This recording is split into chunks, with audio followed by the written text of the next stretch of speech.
Hey guys, welcome back to another video. Just first off, before we get into the video, I just wanted to say that I'm going away with my family for a week, so I won't be having any videos coming out for a week, and I won't be streaming this Sunday.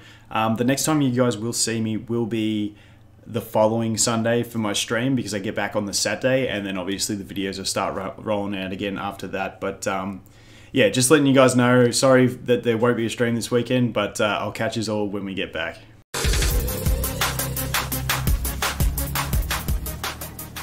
This is an idea that I came up with on stream last weekend when I was on Kheremos' account.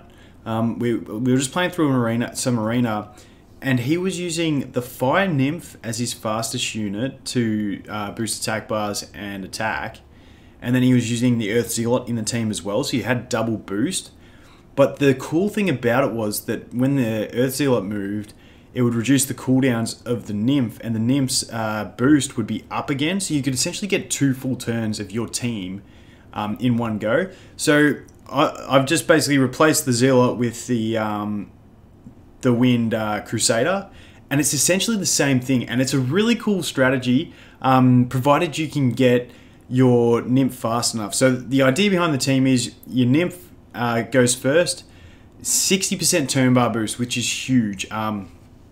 And the attack buff. So she moves, you put whatever 2 monsters you want doing the damage next, and then the slowest monster on your team will be this guy, who will then fill turn bars by another 40%. So the Nymph has essentially filled her turn bar by 60, then this is another 40, which means it turns out to be 100. And because he's boosted the others by 40 as well, she's then going to boost them again by 60. I know there's a lot of extra boosting, but it's 100% gauge boost. So you'll obviously there might be some real close speed ties where others cut in between, but on a general scale, it's pretty good. The other thing about it is you've also got some pretty decent sustain with these two, with the heals and stuff like that. So what I wanted to do was just talk you through some teams. I was going to wait till free glyph removal to do this video, because I was going to put my Nymph on my fastest glyphs and show it. But then I thought I can just use a test defense just to show you the synergy and how it works. The other thing is I'll show you also a team where if you're getting outspeed, using the Fire Monk as your option to outspeed the enemy. And sort of the one solid team that I can think of that you can actually beat teams that are outspeeding you with this sort of combo as well. So We'll jump into the arena and we'll go test this. So the first team I want to do is, so we'll set the Nymph and the Crusader in there first. The first thing that comes to mind is your standard cleave. So if you then bring an Armor Breaker and a Nuker, Samurai for a free-to-play option, mine doesn't have any glyphs, so I'll just throw my Dragon in for argument's sake. So you'll see the synergy here. So it'll be the Nymph boost, then I Armor Break, Dragon cleaves. What I'll do with my Dragon is I won't use his AoE on the first turn, so that we can see the gauge increase and all that sort of thing. So obviously this is going to be, you can see that the Succubus is pretty close on speed, so this will be a good test on the gauge boosting. So we go attack buff and gauge boost, then we go armor break, and obviously this is where your immunity glyphs come into play. But what I'm going to do is I'm going to leave that Succubus because I want to see if she does cut in. So we'll just do that, and then we boost again. So the Nymph cooldown's reduced, so she's back to having that second skill off cooldown. So she boosts again, and I think this is going to work. We attack. Oh no, okay. So there is the speed gap. So you might have to speed tune a little bit better.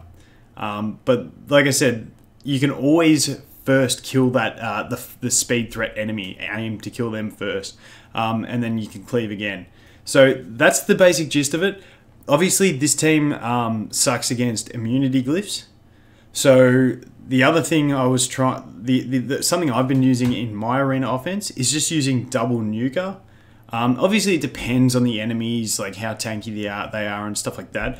But something I've been doing is just ignoring the defense break and just going for double nuker. So you could do this sort of thing as well, where you just go, once again, I'll try and kill that Succubus because she'll cut in. I'll try and do it without. Maybe it won't work, but yeah, there you go. You get the gist. You just do the double boost, and then you go on again. Your whole team. It's actually a really cool strategy. The one bad thing about it is the nymph is a very slow base speed, so you do need pretty good glyphs, or you need to be in a lower league than what you could be, sort of thing. It's just it is all a glyph thing. But the other team that works with this, and a team that I used a lot early on, is a combination of the succubus and the ninja. Now, the great thing about this team is the succubus doesn't care if there's immunity glyphs. The awesome thing about a ninja is if there's one monster with no immunity, then they're pretty much dead because he does the armor break, attacks again, and he hits like a truck. So I actually think that my ninja is on the wrong glyphs at the moment. I think I put him onto an attacking build to slow him down, and I think he might be slower than my crusader. So if that is the case, I'm sorry. But yeah, so basically in this case, we'll do that, and then you'd get rid of the closest threat, which is the succubus.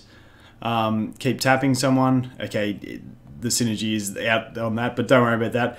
But then obviously the ninja, he can just kill whatever threats don't have immunity. If more monsters don't have immunity, he increases their cooldowns, which is awesome. And then once again, you gauge boost. And because of that cooldown reduction, the awesome synergy with that succubus is that if she kills something and then gets the extra turn from that, it means that she'll only have 2 turns on cooldown, so the crusader will bring her ignore defense ability back off of cooldown, so then she can just use it again and rinse and repeat. That's another just awesome little... The succubus is really strong, but in that sort of team, I do like having a tanky succubus because once again, you may not kill everyone, and I like the HP succubus just for that that reason in there. But yeah, so if we go to test another defense, what I'm going to try here is the one where I'm thinking we're going to get outsped. So what I might do is I might actually set a better defense, a more threatening defense, and we'll see how I can go against it. So something like, we'll leave it like that with the succubus, and then we'll go the earth zealot. Actually, we'll do a standard cleave defense. So we'll do something like that, which this is what people would be putting in with their, as their like offense, as their defense, just something like that. It's a bit faster. Obviously my zealot is really fast, and we'll test this. And so when you're going to get outsped, this is when I just use the succubus as your killer. And this is where I definitely like the HP build on the succubus, just because it's, you're only going to be able to delete 2 threats. So you really want to have the sustainability that the last 2 monsters that you leave won't kill her. So we'll start this. Hopefully the monk doesn't get resisted and then we'll be fine, but we'll see. So obviously the monk's going to go first because he's really fast. Stun the zealot. Okay, there's your outspeed sorted. Now in this, the first threat I want to get rid of is going to be, I'm thinking the dragon. So you want to clear the dragon. He's the real offensive threat, and then boost again. Unfortunately, that the monk doesn't get his attack again, but there you go.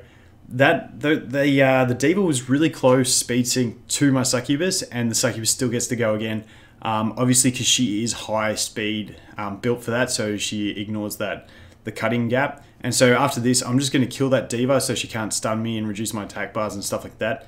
And then after that, it's just GG. But that's where you see just the synergy between these two. I couldn't believe it when I started doing it. I was like, this is just crazy. It was so much fun. But yeah, the synergy is just really there because of that 3-turn cooldown on the nymphs, on her second skill. And it's a 60% turn bar increase. So it just the way that the 2 of them combined increased turn bars by 100%. Obviously, like I showed in that first example, there is speed gaps in there. But yeah, if you have fast enough monsters, like the succubus was fast enough, the dragon wasn't. So it's just a play around. But like combining those 2 with anything will do you awesome if you outspeed. If you don't outspeed, I feel like you really will need that succubus to be able to make a solid team out of it. Just because she is that real good option of just delete something and then delete something else. And like I said, that synergy between this having a 4-turn cooldown, but her getting the extra turn, And the other awesome thing about it is her second attack. If there's two threats, say you've got an air mystic in there, and there's an offensive threat as well, I'd get rid of the offensive threat first, and then on her second turn of using this, she'll have the speed buff as well, so she'll do even more damage with it, and that's where you'll probably have that extra little bit of damage to delete something like a wind mystic that is a bit tankier. But obviously you do lack the crit damage buff. But if someone's going to ask if the Earth Zealot works like this, the thing is that the Nymph is actually better than the Zealot for this, because when you look at the Earth Zealot, he's got the 5-turn cooldown, so it just doesn't work. It doesn't rinse his buff. So you could use him in the place of the Crusader, but once again, his turn bar increase is only 35%. So I do actually like the synergy of the Crusader and the Nymph better than anything else in the game. So that's just a cool little strategy that I found out when we were playing on Kheremos' account. If you've got those 2 units, I know they're 3 stars, not everyone has them, but if you've got them, it could just be a nice little option for an arena offense for you. But that's pretty much it for the video, guys. Let me know what other cool ideas you found with your arena offense, if you have found any. I love hearing different strategies, and I couldn't have believed it, like I said, on stream when we started doing it. It was just so much fun. But thanks for watching another video, guys, and I look forward to seeing you in the next one.